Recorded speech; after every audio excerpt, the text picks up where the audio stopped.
E aí, pessoal? Hoje a gente vai mergulhar em alguns termos que são a base da psicopatologia. Sabe, vamos tentar decodificar essa linguagem que os profissionais usam para entender a mente e transformar esses conceitos que parecem complicados em ideias bem mais claras. Para começar, vamos direto para um cenário prático. Então vamos lá, direto ao ponto com o cenário clínico. Imagina essa situação.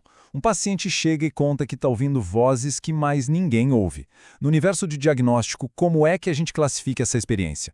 Pensa aí um segundinho. É algo que se observa de fora ou algo que a própria pessoa relata? Se a resposta foi sintoma, acertou em cheio. Um sintoma é, por definição, um relato totalmente subjetivo. É a experiência que acontece lá dentro do paciente, algo que só aquela pessoa pode sentir e descrever. O clínico não consegue ver, não consegue medir a voz, ele só pode ouvir o que o paciente conta sobre ela. É o eu sinto ou o eu ouço da história. Ok, agora vamos inverter um pouco a perspectiva. A gente não está mais falando de um relato, mas de um comportamento que dá para ver. O terapeuta percebe que o paciente está em mutismo, ele simplesmente não consegue falar. E aí, na linguagem clínica, o que seria isso?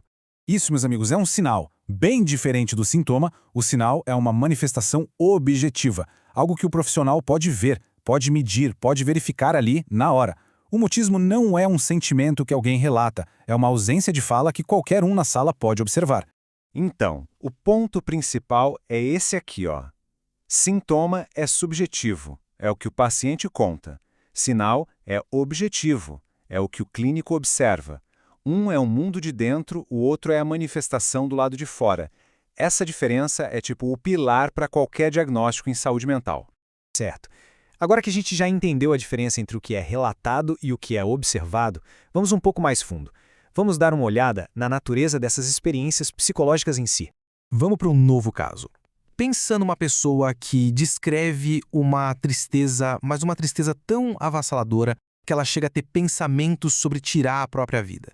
Como é que a psicopatologia enxerga a natureza dessa experiência comparando com o que a gente considera normal? Bom, esse tipo de fenômeno entra na categoria de parcialmente semelhante. Mas por quê? Simples, porque tristeza é uma emoção que todo mundo conhece. Quase todo ser humano já se sentiu triste em algum momento. O que está acontecendo aqui é uma questão de quantidade, de intensidade. É a mesma emoção, só que num volume tão extremo que chega a paralisar e a se tornar perigosa. Agora, vamos mudar completamente de cenário. E aquelas experiências que não parecem ser só mais de algo que a gente já conhece? Tipo um delírio de que se está sendo perseguido ou ter uma alucinação visual super complexa. Onde é que isso se encaixa? Essas experiências são classificadas como qualitativamente novas. A frase aqui já diz tudo. Uma nova construção da realidade. A diferença aqui é brutal. Não se trata de aumentar o volume de algo, mas de uma ruptura. É uma construção que não tem nenhum paralelo com a experiência do dia a dia da maioria das pessoas. É uma vivência, sabe, fundamentalmente diferente. E olha, essa tabela resume a ideia perfeitamente. De um lado, a gente tem experiências que são versões extremas daquilo que é normal. Do outro, experiências que representam uma realidade totalmente nova. Sacar essa diferença é crucial para entender a imensa variedade do sofrimento psíquico. E agora, chegamos ao nosso último conceito. E talvez o que mais dá um nó na cabeça. Vamos explorar um paradoxo que desafia muito do que a gente pensa sobre bem-estar e saúde mental.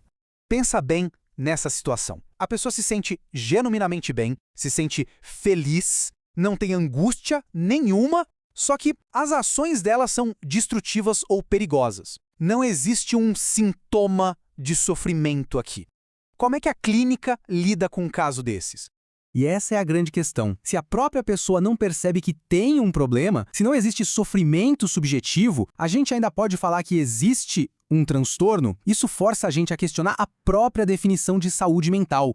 A resposta clínica para esse quebra-cabeça tem um nome bem impactante: normalidade subjetiva falha. A palavra falha aqui é o ponto-chave. Ela aponta para uma desconexão total entre o sentimento interno e a realidade objetiva.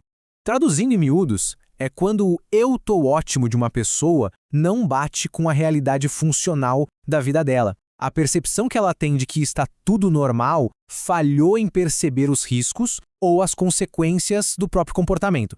É um dos conceitos mais complexos e, ao mesmo tempo, mais importantes na avaliação clínica.